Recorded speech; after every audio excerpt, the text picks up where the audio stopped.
દિલ્હીમાં વહેલી સવારે ભૂકંપના આંચકાઓ, વડાપ્રધાન નરેન્દ્ર મોદીની સાવધાન રહેવાની સલાહ. વહેલી સવારે દિલ્હીમાં ભૂકંપના આંચકાઓ નોંધાયા, જેના કારણે લોકોમાં ભયનો માહોલ ફેલાયો છે. ભૂકંપના આંચકાને પગલે દેશના વડાપ્રધાન નરેન્દ્ર મોદીએ નાગરિકોને સાવધાન રહેવા માટે સલાહ આપીને તમામ સુરક્ષા નિયમોનું પાલન કરવાનો આદેશ આપ્યો છે. તેમણે લોકોની સુરક્ષાની ખાતરી માટે સોશિયલ મીડિયા પર પોસ્ટ કર્યું. વડાપ્રધાન નરેન્દ્ર મોદીએ તેમની પોસ્ટમાં લખ્યું છે કે તમામ નાગરિકો સુરક્ષા નિયમોનું પાલન કરે અને સંભવિત આશંકાઓ માટે તૈયાર રહે. આપણા વહીવટીતંત્ર હાલની સ્થિતિ પર સંપૂર્ણ ધ્યાન રાખી રહ્યું છે. તેમણે લોકોની સુરક્ષા માટે તૈયાર રહેવા અને શાંતિ જાળવવાની અપીલ કરી છે. આ ભૂકંપમાં આંચકાઓએ દિલ્હી અને આસપાસના વિસ્તારોમાં લોકોના મનોમન સંઘર્ષનો માહોલ ઉત્પન્ન કર્યો છે.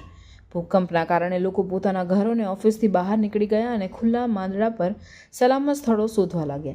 વિશ્વસનીય સૂત્રોએ જણાવ્યું છે કે હાલ ભૂકંપને કોઈ મોટી નુકસાનીની જાણ નથી, પણ લોકોમાં ભયનો માહોલ યથાવત છે. વહીવટીતંત્રએ તાત્કાલિક કાયદાકીય અને સુરક્ષા વ્યવસ્થાઓને વધુ મજબૂત કરી છે. વહીવટીતંત્ર દ્વારા માહિતી આપી લોકોને શાંતિ જાળવવા અને સુરક્ષા નિયમોનું પાલન કરવા વિનંતી કરવામાં આવે છે.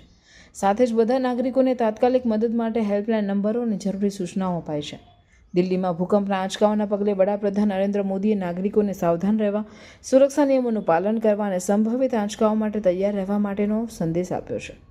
વહીવટીતંત્ર અને લોકો વચ્ચેની સક્રિય સહયોગ દ્વારા મુસીબતને સફળતાથી પાર પાડી શકાય તેવી આશા છે. જાગૃતતા અને સાવચેતી દ્વારા ભૂકંપના કપરા સમયમાં લોકોને સુરક્ષાની ખાતરી મળવી જોઈએ.